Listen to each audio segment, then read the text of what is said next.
Nos últimos programas, nós refletimos sobre os capítulos que integram a segunda parte do relatório de síntese e que tem como tema todos discípulos, todos missionários.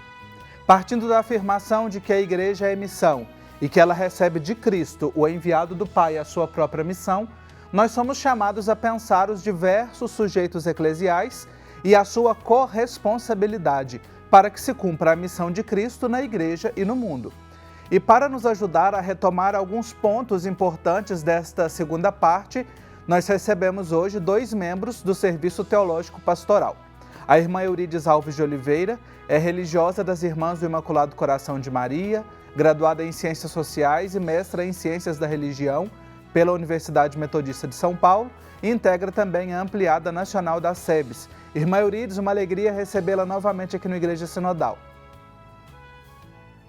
Olá, Marcos. Olá a todos que nos ouvem. Para mim também é uma alegria estar de volta e poder contribuir nesse espaço tão significativo e importante para a nossa igreja, nossa sociedade. Dialoga com a gente também o Padre Francisco de Aquino Júnior, ele que é doutor em teologia, professor de teologia na Faculdade Católica de Fortaleza e na Universidade Católica de Pernambuco e é presbítero da Diocese de Limoeiro do Norte, no Ceará.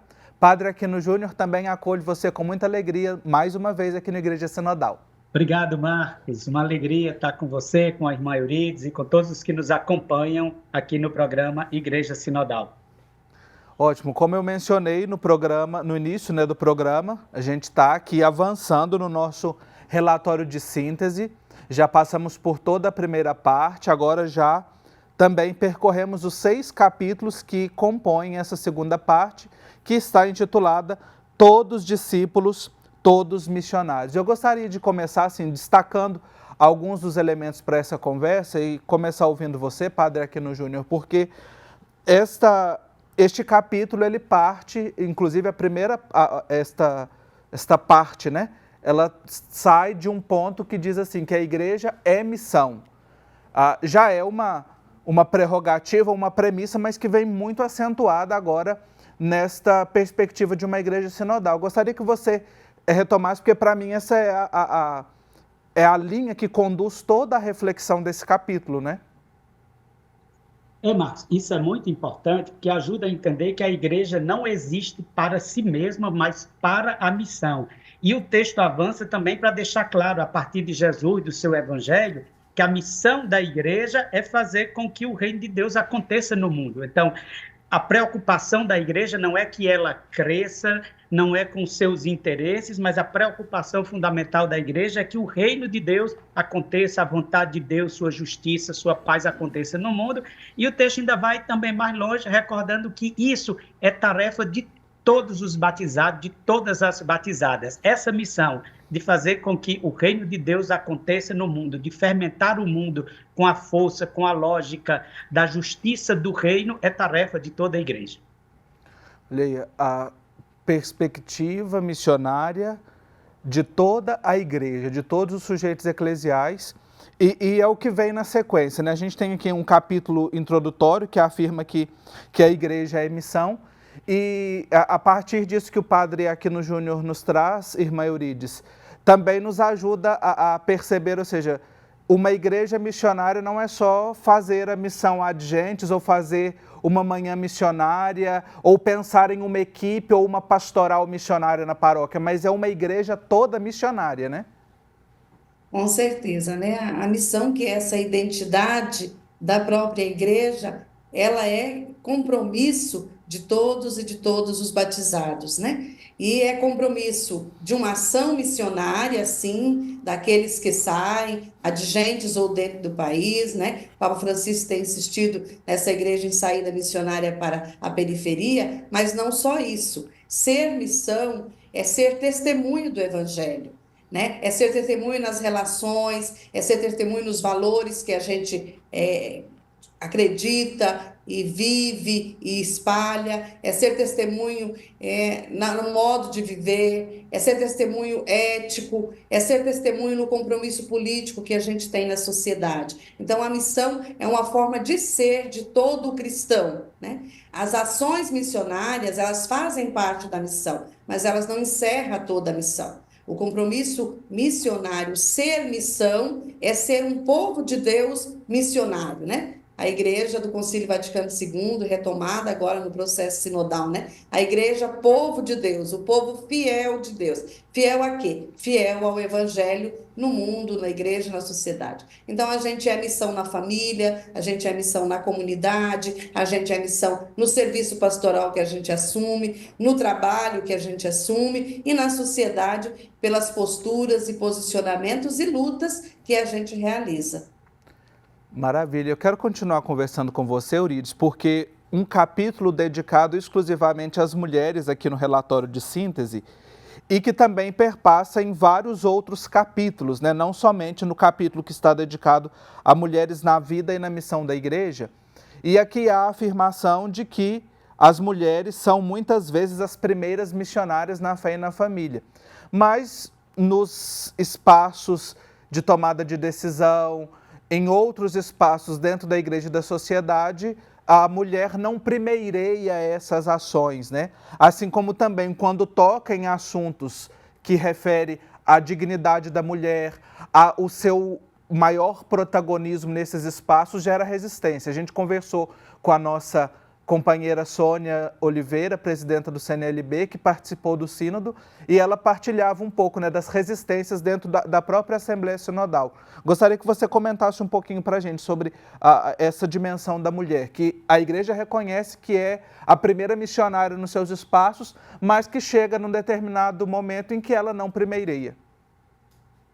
É verdade, Marcos. Essa questão, nem gosto de falar o termo questão, porque a gente, como mulheres, já não gosta mais de ser tratado uma questão da igreja, né? Sim. Mas o reconhecimento de todos e todas como sujeitos eclesiais ainda é bastante teórico nos processos de mudança da nossa igreja, né? Não resta dúvida, né? Se a gente pegar biblicamente, estamos nós lá desde o início, né, da fundação das primeiras comunidades cristãs, nós estamos lá participando, somos biblicamente aquelas que fizeram o primeiro anúncio da ressurreição. Na história da igreja, sempre as mulheres sustentaram a vida de fé do povo de Deus e sustenta ainda hoje nas comunidades, no campo e na cidade. As mulheres na sociedade têm avançado muito no seu protagonismo, né? No ponto de vista do saber também tem avançado, mas quando a gente chega nos espaços decisórios ad intras na nossa Igreja Católica, isso ainda é um entrave, né? Há como que eu vou dizer, um obstáculo que a gente ainda precisa transpor, né? A gente tem muita revelação, né, de que é importante, inclusive agora o documento sai, né, exalta muito a importância da presença feminina na formação, até na formação do clero, né, na formação disso e daquilo, mas é como uma prestadora de serviço.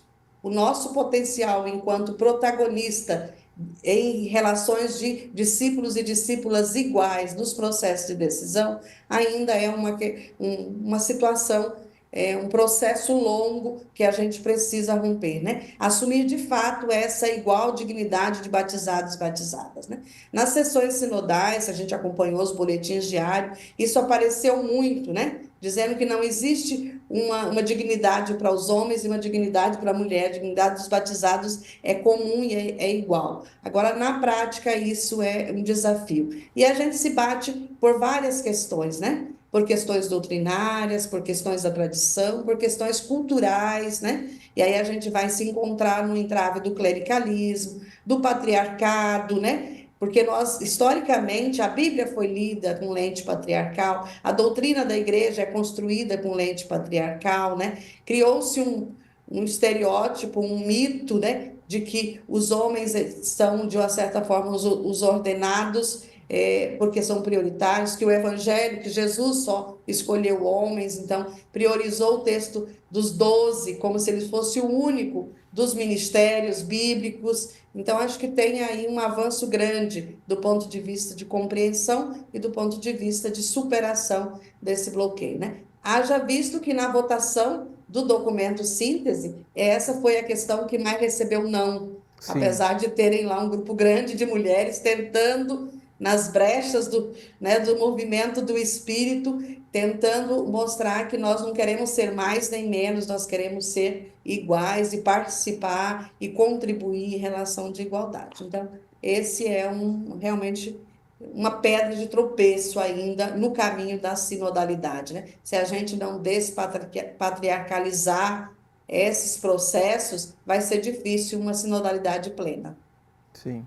Nós estamos conversando hoje, retomando os pontos principais da síntese, do relatório de síntese da primeira sessão da Assembleia Sinodal, a segunda parte, que é intitulada Todos Discípulos, Todos Missionários. Estou conversando com a irmã Eurides Alves de Oliveira, com o padre Francisco de Aquino Júnior, ambos são membros do nosso Serviço Teológico Pastoral. E eu convido você a retomar os nossos programas anteriores também, porque ali a gente dedicou um programa para cada capítulo. E aí você pode rever, compartilhar com a sua comunidade, dedicar momentos de formação com a sua pastoral sobre esses temas. Você encontra no canal do YouTube, basta você procurar @Igreja Sinodal. E ali você vai, além desses do relatório de síntese, todos os programas que nós já fizemos até hoje. Nós vamos fazer um intervalo bem rapidinho e na volta eu vou continuar conversando com os nossos convidados e o padre Aquino Júnior vai nos ajudar a olhar para o ministério ordenado que aparece em 3 capítulos aqui dessa segunda parte. O intervalo é bem rapidinho, a gente volta já já. Já voltamos com a nossa Igreja Sinodal, falei que o intervalo era bem rapidinho, porque a gente tem muito assunto para conversar. E, padre Aquino Júnior, nós ouvimos a irmã Eurides nos ajudando a olhar muito bem para esta reflexão sobre a mulher na vida da igreja, na missão da igreja. E 3 capítulos, né, pelo menos aqui no nosso relatório de síntese, tocam o ministério ordenado. Nós temos um capítulo dedicado aos diáconos e presbíteros, um capítulo dedicado ao bispo e um capítulo dedicado ao bispo de Roma. E a gente, quando refletimos sobre este capítulo, em outros programas também, tocamos na questão do clericalismo e outros assuntos. Queria que você trouxesse aqui, nos ajudasse com os principais pontos para a gente olhar para o ministério ordenado na perspectiva de uma igreja sinodal missionária. Olha, Marcos, a gente só pode tratar bem desses temas se a gente situar no conjunto da reflexão do capítulo. Em primeiro lugar, essa insistência de que a igreja é missão e a compreensão de que missão não é fazer atividades pastorais para trazer o povo para a igreja. Inclusive, nas comunidades, quando se fala de missão, sempre pensa de ir àquela semana de animação missionária, que reúne o povo, que anima, que é importante na vida da comunidade, mas isso é em função da missão. A missão é fazer com que o reino de Deus aconteça, e o reino de Deus aconteça é a nossa vida vivida de acordo com a vontade de Deus, na fraternidade, no amor, na justiça e na paz. É isso que descentra a igreja. A igreja existe para fermentar no mundo essa lógica do evangelho, essa forma de vida. Segundo lugar, a igreja que é missionária, que deve fermentar o mundo com a força do evangelho, é a comunidade dos batizados, é o povo de Deus. Então é preciso pensar a igreja, em primeiro lugar, como povo de Deus. A totalidade dos batizados, que ungido com o Espírito, são feitos sujeitos ativos da evangelização. Dentro desse povo de Deus, que é a comunidade dos batizados, onde reina verdadeira igualdade quanto à dignidade e à missão comum de todos os batizados, existe uma diversidade grande de carismas e ministérios, que são dons do Espírito para o bem da igreja e sua missão no mundo. Ministérios ligados ao culto, ministérios ligados à palavra, ministérios ligados à caridade, ministérios de unidade. Então, é uma igreja toda ministerial, é uma diversidade enorme de carismas e ministérios, e dentre esses muitos ministérios está o ministério ordenado. Portanto, uma igreja missionária que é toda ministerial, e dentro desses vários carismas e ministérios está o ministério ordenado, que tem uma função específica na igreja. O ministério ordenado é o ministério da unidade, é o ministério da presidência. E essa é uma função, é um serviço dentre tantos. O ministro ordenado não é aquele que faz tudo, mas é aquele que tudo faz para que tudo seja feito por todos. O ministro ordenado não é mais ungido do que os outros batizados e do que os outros ministérios. Às vezes até se diz, o padre é ungido. É sim, mas todos os batizados são ungidos e todos somos ungidos com o mesmo Espírito. Então, a função do ministério ordenado é a função de presidência da comunidade, de unidade da comunidade, para que a comunidade toda possa viver e assumir a missão cristã no mundo. O padre Taborda, que é um dos grandes estudiosos do ministério, dos ministérios e, sobretudo, do ministério ordenado, tem um livro que é muito interessante. A capa do livro é uma orquestra sinfônica, onde você tem várias pessoas tocando vários instrumentos e você tem ali o maestro. E qual é a função? O maestro não toca os instrumentos. O maestro faz com que haja harmonia entre os vários instrumentos para que possa haver a música. Então, o padre Taborda usa essa imagem para dizer que o ministro ordenado é, na igreja, como um maestro, aquele que faz de tudo para que os vários carismas, os vários ministérios possam se harmonizar e, assim, a igreja possa fermentar o mundo com a sociedade. Em primeiro lugar, é a função do bispo, que é o primeiro responsável da unidade da presidência da igreja, da igreja local, da diocese. E os presbíteros e diáconos cooperam com o bispo nesse serviço de presidência. Os presbíteros, na maioria das vezes, coordenando, animando um conjunto de comunidades, uma paróquia, os diáconos recordando a todo tempo que o serviço da caridade é fundamental, que não há ceia sem lava-pés e que os pobres estão no centro da missão da igreja, mas fazem isso também com uma série de outros atores que contribuem com a presidência da igreja, os coordenadores e as coordenadoras de comunidades, os animadores e animadoras de comunidades, os coordenadores e coordenadoras de pastoral, os conselhos de comunidade. Aí a gente vê como a igreja é o povo de Deus. Nesse povo de Deus há uma diversidade de carismas e ministérios. Dentre esses vários carismas e ministérios está aí o ministério ordenado, que tem a função de presidir a igreja na fé. É a função da unidade, da coordenação, que faz em colaboração com as pessoas que assumem também na igreja serviço de animação, de coordenação, os conselhos de pastoral. Você tocou neste assunto, Padre Aquino Júnior, se nos deu uma síntese, uma catequese sobre essa dimensão ministerial, né? Recordando-nos a centralidade do nosso batismo, que nos irmana a todos. E o documento também dedica um capítulo, irmã Eurides, sobre a vida consagrada e também os leigos, aqui chamando as agregações laicais, movimentos, mas nós precisamos ler pensando em todo o conjunto, né, dos leigos e leigas de todos os batizados. Fala de um sinal carismático e algumas vezes também toca aqui na dimensão da profecia, especialmente a vida consagrada, que sempre teve diante de si a profecia. Como é que a gente concilia e traz para essa igreja sinodal carisma e profecia? Pois é, Marcos, eu penso que a fala que o Aquino traz para nós insere também aí a vida religiosa consagrada e os Sim. leigos, né? Nós somos igreja, povo de Deus, todos recebemos do Espírito carismas diferentes para a missão de tornar o Evangelho uma profecia no mundo. O Evangelho é a profecia, porque ele é o anúncio da vida, ele é a prática da justiça, ele é o convite à compaixão, à solidariedade, a trazer para os centros mais pobres, né? E a vida religiosa consagrada nessa comunhão, né, com os leigos e leigas, também nessa interação com o ministério ordenado dentro da igreja, é convidada a ser esse testemunho, esse sinal da profecia do reino, né? Na nossa teologia da vida religiosa consagrada, a gente sempre afirma que a característica principal da vida religiosa consagrada é a profecia, é no sentido de assumir o evangelho na sua radicalidade, né?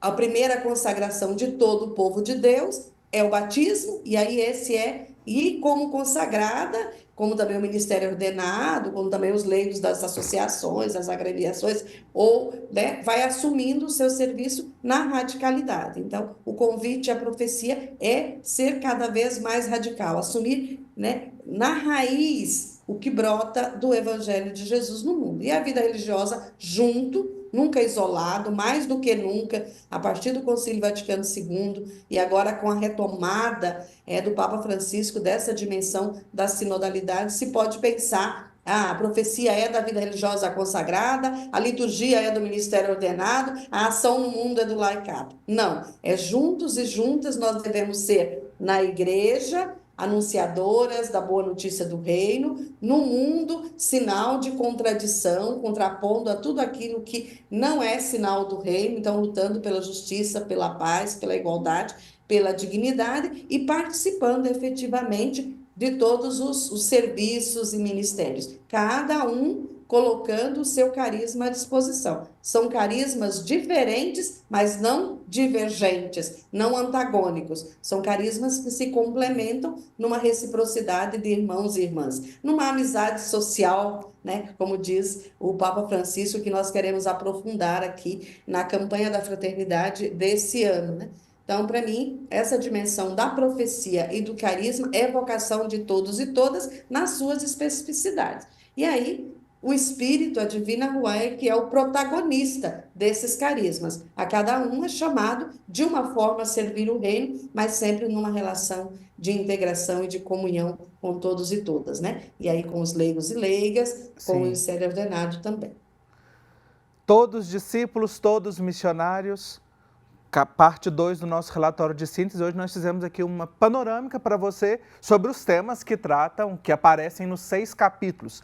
Há convergências, há questões a aprofundar e há propostas que você é chamado a conferir neste documento que não é para ficar na gaveta, não é para ficar de enfeite na estante, mas é para a gente ruminar e colocar em prática na vida das nossas comunidades. Quero agradecer aos irmãos, amigos, nossos convidados de hoje.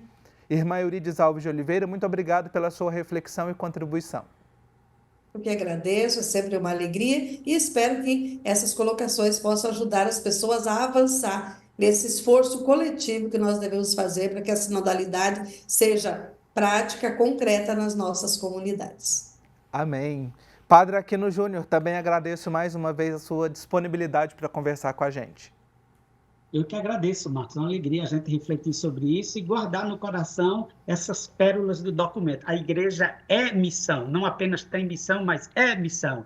E sua missão não é fazer atividades pastorais para juntar gente. Sua missão é fazer com que o reino de Deus aconteça no mundo, e o reino de Deus é o amor de Deus acontecendo em nossas vidas, curando feridas, socorrendo necessitados, garantindo justiça para que todos tenham vida e vida em abundância.